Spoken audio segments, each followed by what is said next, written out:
Making her way down to the lobby, Sasha caught sight of Xander standing by a pillar. He wore a pair of jeans that showed off his toned physique. A black t-shirt hugged the muscles in his upper arms and chest, and a pair of loafers were on his feet. His dark brown hair was cropped short, same as when they'd met. He rarely spoke about his military service, but she was aware of the tension that often consumed him in crowds of people. His hair was just part of his routine and who he'd become while in the Marines. A pair of sunglasses hung from the neck of his shirt, and as if he felt her staring, he raised his gaze to meet hers. Between his chiseled features, full lips, and piercing stare, he was so sexy, any self-respecting female with a pulse would notice him. He pushed himself off the pillar and strode over to meet her. "Hey," he said at the same time she said, "Hi." She smiled. He didn't, but his intense expression unnerved her. She fidgeted, wondering how to break the ice, then decided to just ignore his mood and the walls he obviously intended to keep in place. "I thought we could take a walk and talk about Amanda? Her motivations, who she is, things like that?" He inclined his head. "That works.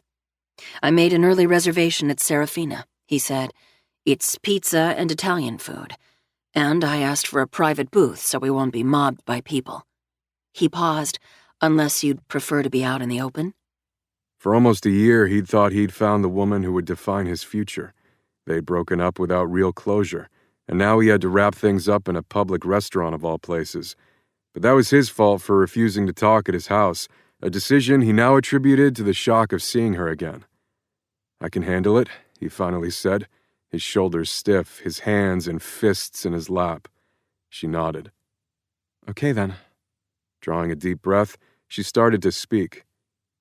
"When we got together, I was trying to make a name for myself in the industry, and the night we met exposed me to big names for the first time.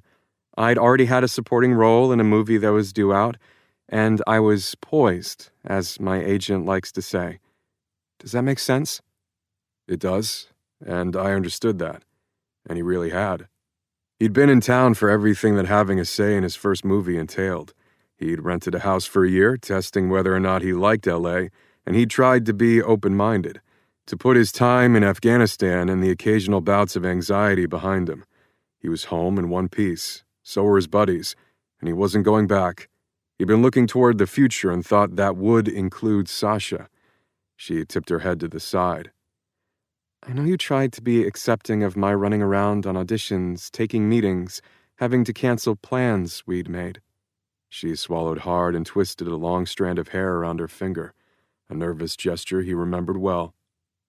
"Yes, but what I didn't understand or accept was how you ended up in a relationship with another man for show.